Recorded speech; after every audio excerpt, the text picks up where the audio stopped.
Welcome back to PC-98 Paradise, the series where we take a close look at classic games for the NEC PC-98, the most popular Japanese PC series of the early 1990s. What would you get if you took the original NES Legend of Zelda, mixed in a little bit of Link to the Past, and added one-on-one fighting game battles? Well, you would get today's game, Sword Dancer, Kyoujin no Megami, often referred to as Sword Dancer 2. This is a sequel, of course, to the original Sword Dancer, which I made a video about a few months ago. That one was more of a traditional RPG with random fighting game battle encounters. But I'm just gonna say it right at the outset. The sequel is a far superior game. I didn't realize how much I needed a Zelda/fighting game mashup in my life. So stick around, cause we're gonna have some fun. So here's the game. TGL's Sword Dancer, Kyoujin no Megami, or Goddess of the Evil Blade. This one was released in 1994, 2 years after the first game. Inside we have a user survey card, and a fold-out poster. The manual is in full color and has a list of moves for the playable characters in the game. Much like the Farland Story series released by the same company, this game includes an arranged music CD, which can also be used as the BGM for the game if you have a CD-ROM drive. And the game itself is stored on 7 floppy disks. Unlike the first game, Sword Dancer 2 can be installed to the hard drive, and the manual says the installer is stored on disk C. But when we try to start the installer, it says, "Sorry, the install program has been moved to disk B." Guess they changed it after printing the manual. The installer is exactly the same as the ones used for the Farland Story series. Once it's finished, you run hdsd.bat to start the game, and sdop.bat to watch the opening, which we'll do first. We get a choice of 4 different types of sound hardware, and I'm going to choose the PC-9801-86 soundboard for stereo FM sound, which by the way wasn't an option in the first game. The opening starts with sort of a remake of the final shot of the first game, which segues into some cool animation and full-screen graphics to introduce the second. The music combines the main theme of the original with the battle BGM of the sequel. When the opening is finished, it simply repeats from the beginning, and you have to reset the system. Now we'll run hdsd.bat to start the main game. This low memory warning comes up every time I start the game, even if I set up my extended memory exactly the way it says in the manual. It seems to be only checking conventional memory, not extended, and the message is worded vaguely, saying you may not have enough memory and the game may have to stop suddenly. I found that it's fine to just ignore this warning as long as you're sure you have plenty of extended memory allotted. The only time the game ever forced me to quit was when I tried playing with no extended memory at all. Next comes the piracy check. It gives you 3 page numbers from the manual, and you have to answer which kanji character is printed on the bottom of each page. I don't know if you can see this at all on camera, but there are characters at the bottom of each page printed faintly so that they won't show up in a photocopy. There are only 4 different possible characters, so this is very weak copy protection. You can easily just keep pressing Z to confirm and eventually guess right after a few tries. Finally, the title screen. Hey, it just says Sword Dancer without the subtitle. This series is so confusing. For years I never knew why there were all these different Sword Dancer games, and the only one I owned was the worst of the series. Here's a handy guide. Having both a config and an options menu is so TGL. Options is actually just some additions to the instruction manual though. In config we can adjust the game difficulty and speed, which I'll just leave on the defaults. We can change the sound hardware again, and high speed is a really choppy faster speed that overrides the speed setting near the top. PCM you're gonna want to leave on in order to hear the voices in the battles, which are a new addition in Sword Dancer 2. And finally, this bottom option is the Zelda-style screen-by-screen scrolling. Just leave it turned on by selecting this option, unless you happen to be using one of the PC-98 models listed here. I really want to do loading start. Rolling start! But for now, we're going to have to do an initial start. and we're taken to a town which looks suspiciously like something from Link to the Past. I mean, those trees even have the same number of legs. But actually this is Suzaku Village, the hometown of the sword dancers, which was often mentioned in the first one but never actually shown in-game. We join our hero, Hien, training with another main character from the first game, Teta. Teta wins their sparring match, and Hien wonders if he really managed to beat the Dragon of Darkness at the end of the first game on his own, or if he was being helped by the Dragon of Light. Teta tells Hien to go home and go to bed. He's in no condition to be training with such low confidence. Then in walks Setsuna, the shrine maiden of Suzaku Village, who was kidnapped in the first game. Teta remarks that Setsuna doesn't look well, to which she replies she's just a little tired, but then immediately collapses. The village doctor says there's nothing he can do, but he's sent for a more experienced doctor from another village. So now we can control Hien, and we'll be coming back to this room throughout the game to visit our sleeping Princess Zelda. I mean Setsuna. We can hold B to run, and press A to jump like in the first game, but this one looks, sounds, and plays so much better than the first. It's a great looking PC-98 game. Exploring the village, there isn't much we can do yet, but there is an item shop and we can save our game at Hien's house, where he lives with his grandfather. Hien's grandpa is a swordsmith, and he asks Hien to bring him a piece of ore from the old mine, and so we have our first task. We exit Suzaku Village and out into the Zelda overworld. While the graphics may appear similar to Link to the Past, the overworld utilizes the single-screen scrolling of the original Zelda, and instead of the first Sword Dancer's random battle encounters, we have visible enemies which, if we collide with, we're taken into a fighting game-style battle screen. The battle screen is lower res than the rest of the game to improve performance, but everything here is so much better than the first game. The graphics, animation, and gameplay are all leagues above. Sure, this is still definitely not Neo Geo here, but this is a pretty decent generic 16-bit fighting game in my opinion. Hien has mostly the same moves as in the first, a projectile executed by pressing both buttons plus forward, and sort of a flash kick called the Engetsuzan, which looks way cooler in this one than in the first. Boy, there's nothing more fun than flash kicking a bat. Additionally, in this one they added a new move where Hien flies forward with his sword extended, performed with a quarter circle back plus A, and there's also a mid-air version of this move. As in the first game, you'll gain golden experience from each battle. The inclusion of experience is one way the game differs from Zelda. In this short overworld section, it's pretty easy to avoid most of the enemies, but you're still going to want to get a level up or two before moving on to the rest of the game. There's really nothing to find here other than a blocked off cave and a mine, with several pieces of ore to examine until Hien finds just the right one. When he does, the weather becomes suddenly cloudy. Back at home, Hien's grandfather says that he'll turn the ore into the greatest sword he's ever made, the culmination of his life's work. He explains to Hien that he plans to retire soon and leave his business to a young swordsmith he's been training. When Hien leaves, he hears a yell coming from Setsuna's shrine.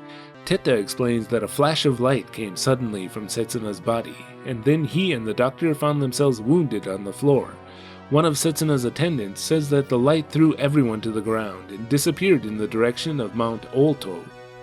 So that's where Hien goes, back to the blocked-off cave we found earlier, which is now open. Thus begins our first Zelda dungeon of the game. Much like Zelda, there are screens where blocks need to be moved, keys need to be found, puzzles need to be solved, or sometimes all enemies on screen need to be defeated in order to open doors. There's even a map you have to find in each dungeon, which will give you a familiar-looking view of its layout. Where is the Triforce? Where is Link and Zelda? Unlike the original Zelda though, there are some rooms which have scrolling. There are even several rooms in each dungeon where you can save your game, which uses up one of these Shinto barrier charms, which you can find in the dungeons or buy at the item shop in town. Make sure you have at least a few of these in your inventory at all times, cause you're going to want to save often. Also, buy plenty of healing items and don't be afraid to use them, even if you still have half a meter left. If you should slip up and let Hien die, you're going to have to load your last save, which can be very frustrating. But don't get discouraged, this is a very fast moving game, and even if you should lose some progress, it doesn't take long to retrace your steps and do it again. I've heard that some people find this game difficult, but I don't think so at all. Here are some tips. If you want to win while losing as little HP as possible, don't try anything fancy. When your opponent is down, try to throw a projectile so that they have to block it instead of jumping over. And when they get close, they tend to jump at you, which is your opportunity to flash kick. Deviating from this strategy and trying to use Hien's other moves just gets you into trouble. The jellyfish enemy and these floor skeletons just sit there and block if you keep throwing projectiles at them. Look, he's flipping you the bird like, just keep throwing those at me, man, I don't give a shit. But actually, these projectiles still take away some HP even when blocked. It takes a little patience, but this is the safest way to take these guys down. Sure, these strategies may make the battles less interesting, but I for one had a great time playing to win in this game. Like the first Sword Dancer, this game has some platforming sections. They're much better here though. You can even control your jumps after leaving the ground. Hey, that falling animation looks kind of familiar. Just imagine Link to the Past but with platforming, I guess. And just like in Link to the Past, we have to find a special key for the boss room. The first boss introduces himself as one of the masters of the four cardinal directions, Genbu, and says that he hasn't felt the presence of another human in 300 years. Hien asks if he's the one who put a curse on Setsuna, but Genbu doesn't know anything about that. So this boss battle feels a little more meaty than the previous battles. He'll drain a lot of your meter if you let him, but just stick to a defensive projectile and flash kick strategy and you can take him. Beat the dungeon and we get the first magic orb. Hien doesn't know what this orb is or who the masters of the four directions are, but he thinks the village elder might know. We can go down the stairs to enter the next dungeon, but right away the game gives us a winged ring which will warp us back to the village. I get the message. Let's use the ring. You'll see changes to the village after clearing each dungeon. Here it looks like Zizel from the first game has come to pay a visit. Zizel has heard what's happened to Setsuna and wants to come along with Hien to help. But Hien says he has to do this alone and can't keep putting Zizel in danger. She's the princess of the neighboring kingdom after all. Zizel suspects Hien is only doing all this because he loves Setsuna and she gets jealous as usual. Hien consults the elder, and indeed, he has heard of the masters of the four directions. He begins by explaining that before Suzaku was a village, it was the name of an island nation, which followers of the Dragon of Light fled to some 400 years ago. They fought off their enemies on the mainland, and eventually a warrior of exceptional ability was born. He was the very first sword dancer.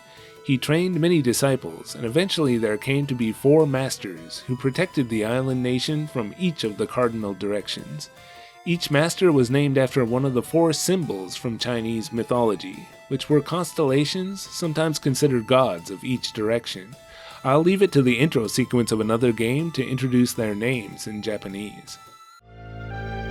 Yin, Biap, Suza, Sei.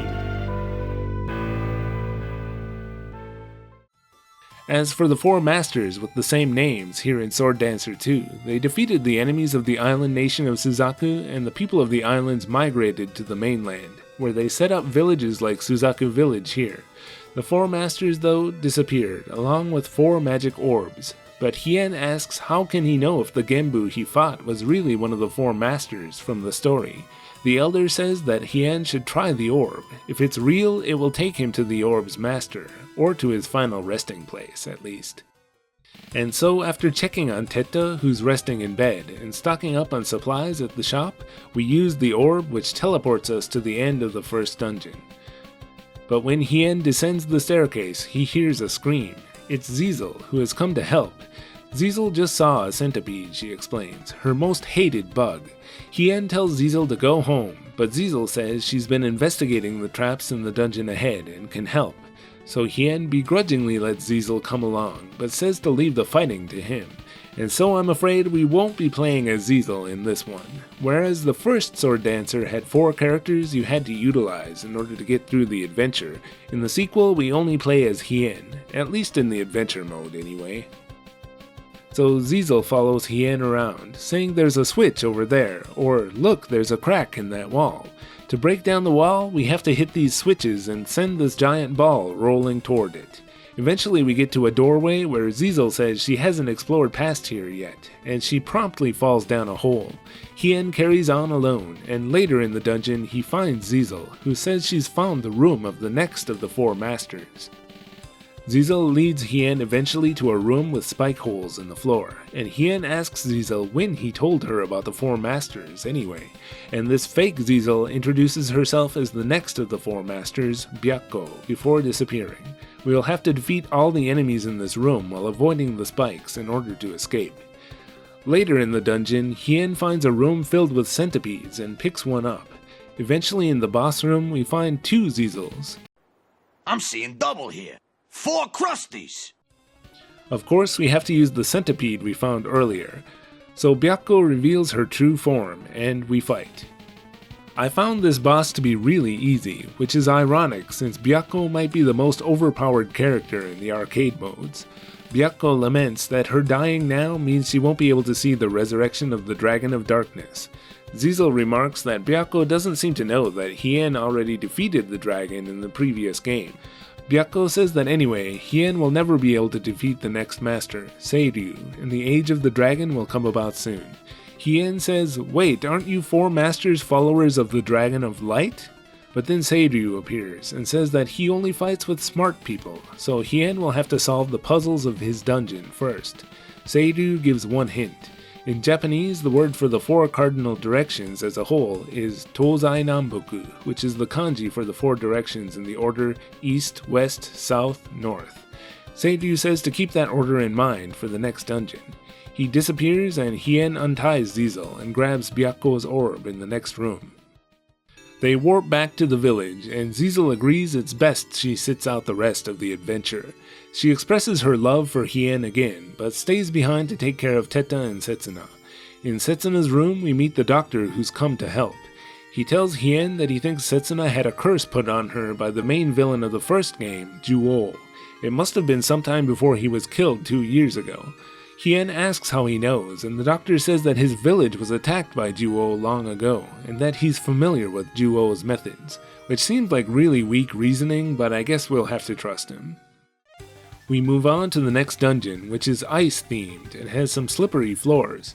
As prophesied by Seiryu in the earlier scene, there are parts in this dungeon where we'll need to hit buttons in the order East, West, South, North, and a long chain of rooms where we'll need to proceed in the same order, except here the kanji is the first character from the names of the 4 directional masters, Seiryu, Byakko, Suzaku, and Genbu. These are the same kanji used for the copy protection in the manual, by the way. Then there are slide puzzles on the floor where you have to assemble each of those same 4 kanji characters. Usually I suck at slide puzzles, but with only 4 pieces, these are extremely easy and can probably be solved just by screwing around. And of course at the end we'll fight Seiryu, who regrets that he and Hien are enemies, because under any other circumstances they could have been friends. After easily defeating him, Hien asks Seiryu if Juo was the one who awakened them, to which Seiryu replies that he's never heard of Juo. He was awakened by the goddess of the evil blade. That's all he'll tell before disappearing. In the next room we find an empty chest, and Hien remarks that that's weird. Normally this would be where we find the next orb. Where's the Triforce? It's not here! I'm very upset! If we go down to the next dungeon, we find the entrance blocked off, and a chest containing a winged ring, so of course we have to warp back to the village. There we find the doctor in a tizzy, who's discovered something very important to tell Hien. When investigating Teta's wound, he noticed that it looks like it was made by the sword of the goddess of the evil blade. How he figured that out by looking at a wound, I have no idea. He explains that the goddess of the evil blade was the name given to Juo's daughter, who was also Juo's most powerful and feared warrior. The doctor doesn't know what's going on, but he suspects that Hien will have to defeat the goddess of the evil blade in order to save Setsuna. If we go and visit Teta now, he teaches Hien a super move, which is performed with this common super move button combination. It looks cool and does drain a lot of your opponent's meter, but I find trying to do it just gets me into trouble. Better to stick to the old projectile and flash kicking strategy. But next we learn that one of the kids from the village has fallen into the old abandoned mine, so we can now go to the mine entrance right next to the dungeon, and Hien falls down a hole. Coincidentally enough, that hole takes him to the other side of the blocked passageway we found earlier, so now we can explore the 4th dungeon. This one has some parts where we have to play a game of Simon by stepping on these switches in the same order we just saw them flash, and another rolling ball puzzle where we need to step on all the buttons except for the one for south in order to get the ball to destroy the bottom wall, and if we press only south we can get it to open the wall on the right too for some bonus items. In one of the save rooms we find the missing child who tells us that they were saved by a guy with white hair, and Hien uses a winged ring to warp the child back to the village. In another save room we find Seiryu still alive. Hien asks if he's the one who saved the child, and Seiryu, too embarrassed to admit it was him, just says the kid got lucky. He gives Hien his red orb, saying he doesn't need it now that he's no longer one of the 4 masters. After fighting with Hien, he's developed a lust for life, and wants to see what the world will look like in another 300 years. Finally, he warns Hien to beware of the final master, Suzaku, since he's even stronger than the goddess of the evil blade. Now we can enter the boss room and this is where we have to put a spoiler warning. This will include some spoilers for the first game as well.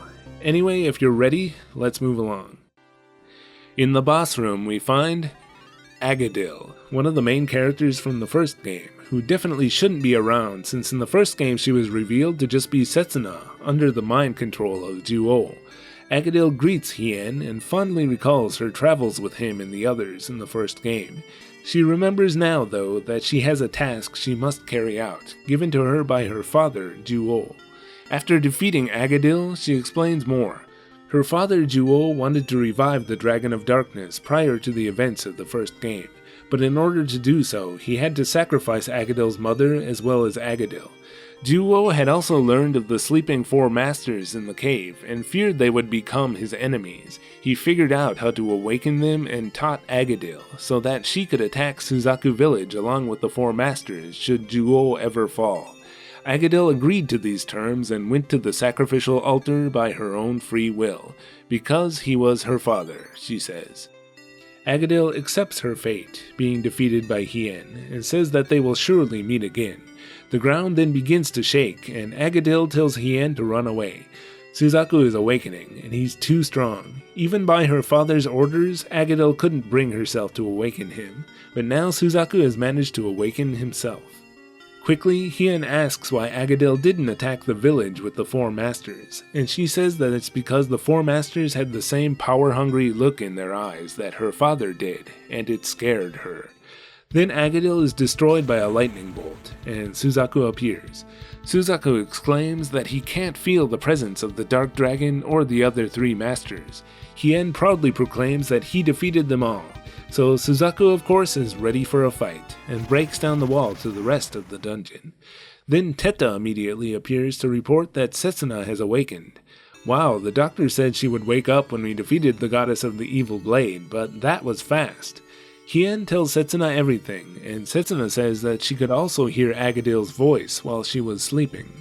Hey, maybe we meet in our dreams. You never know. So, this is a weird plot. The most sense I can make of it is that Juo, after sacrificing his own daughter to revive the Dark Dragon, tried to bring her back using Setsuna twice. Once by having Agadil possess Setsuna's body in the first game, and again by placing a curse on Setsuna before being defeated, which would allow Agadil to grow inside Setsuna until she awakened, and would then attack Suzaku village with the 4 masters. It was rather convenient then that the original Agadil, I guess, already looked exactly like Setsuna. Hey, maybe they really are sisters. After all, Juo is also originally from Suzaku Village, and we don't know who Setsuna's parents are. I think there's no question that the plot of the second game is a major retcon. There's no way any of this was intended when they made the first. Anyway, Hien tells Setsuna that he has to go back to the cave and defeat Suzaku, for Agadil's sake as well. In this area we have a river of lava, which we can later freeze and walk on top of, opening up more areas of the dungeon. There's also a locked room where the floor falls away. Oh, not good. Not good at all. Oh my. Don't worry, just wait until it's finished and the doors open. And for the final puzzle of the game, we have to slide these 3 blocks into every possible formation, in order to open up each of these rooms and fight the enemies within. It's the final showdown with Suzaku. This guy has some powerful moves. Even blocking them, he drained my meter and used up my elixir. Second try was a similar story. Okay, looks like we have a cheap fighting game end boss on our hands. Let's show him how we deal with cheap fighting game end bosses.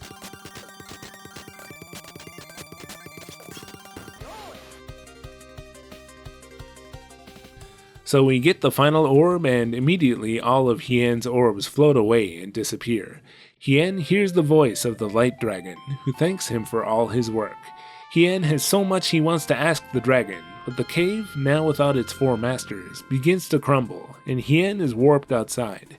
We make a triumphant victory lap back to the village, and can talk to everyone there if we want. To see the ending, you enter Hien's house. Hien tells his grandfather that he still wants to become stronger yet, but he's worried that his ambition might one day make him mad with power, just like Juo and the 4 masters. Grandpa gives Hien the sword he made from the ore Hien gathered, and tells Hien to go off and see the world if he wants to find answers.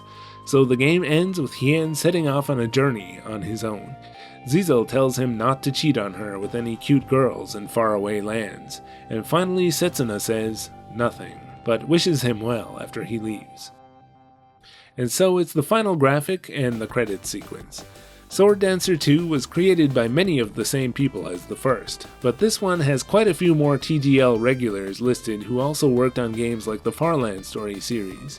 And finally we get a shot of what I think is literally every character in the game, with the text, "Someday, Somewhere," which is a lovely thought, but unfortunately this would be the last we would ever hear from the cast of Sword Dancer. Well, the game isn't really over, cause there's always the versus and monster attack modes.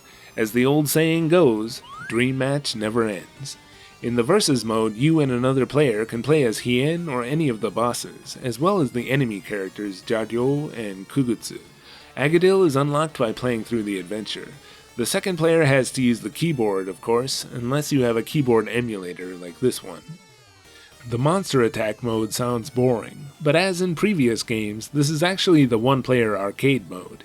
Choose your character and defeat the rest in order to see each character's unique ending. Here Agadil is actually the end boss, not Suzaku. Whereas the versus and monster attack modes in the first Sword Dancer were pretty bare bones, Sword Dancer 2 actually holds up pretty well as a fighting game. This is also the best fighting game in the Sword Dancer series in my opinion, and probably one of the best on the PC-98. Which is not saying much, of course, though there are a surprisingly substantial number of them on the system. This is really not the best platform for the genre. The lack of animation in the backgrounds makes the stages look especially lonely. The music in Sword Dancer 2 is pretty decent and overall better than the first, but still not really TGL's best. The composer this time was Yuko Anzai, who did the soundtracks for the Farland Saga games and the Izumo series. The FM sound arrangements were again done by Kemul, along with some other TGL regulars. It's much better than in the first, including stereo this time. The FM sound does have some minor issues where it seems to get gradually screwed up with channels cutting out the longer I have it running on my PC-98. It's nowhere near the issues I had with the first game, but can still be fixed by using the same trap FM command with the ER-cache utility. The process for using ER-cache with hard drive games is a little different from floppy disk games, so here's one example of how to get it to work, which I'll show briefly on screen for those interested. If you're playing on an emulator, you almost definitely won't need this, and even if you experience the issues on real hardware, it's quite minor and might not even bother you. Of course, this only pertains to the FM sound, which isn't the only option in this game. Let's compare them all.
Normally, this is where I would talk about the ports of the game, but the Sword Dancer games are only for PC-98.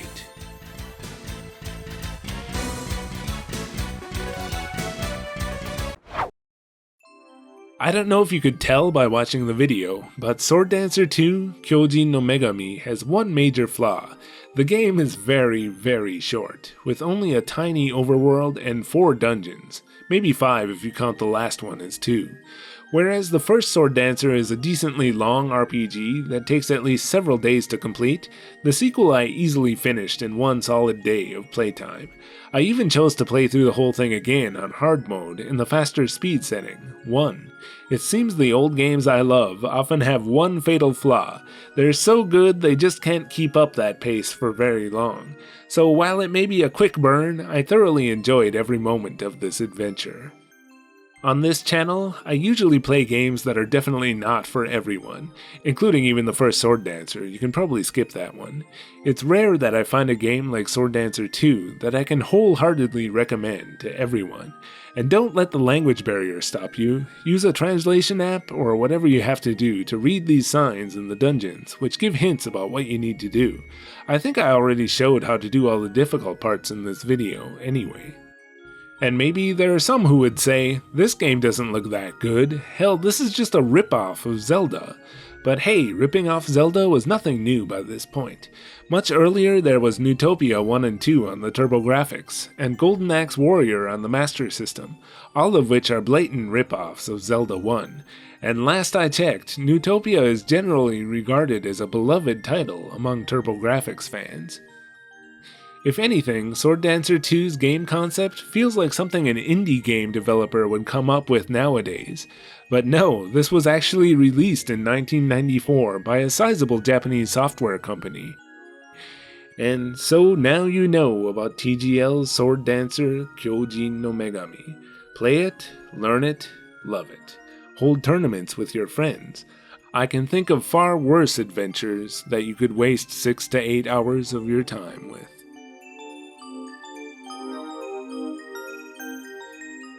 Thanks for watching this episode of PC-98 Paradise. I had a great time playing this one, and it served as a nice reward for myself after finishing Zavis in the last episode. I've definitely got to thank my patrons and members for coming along with me on all of these adventures. You guys rock! If you could also take a moment to make sure you're actually subscribed to the channel, that would be great too. Thanks everybody, I'll see you in the next one.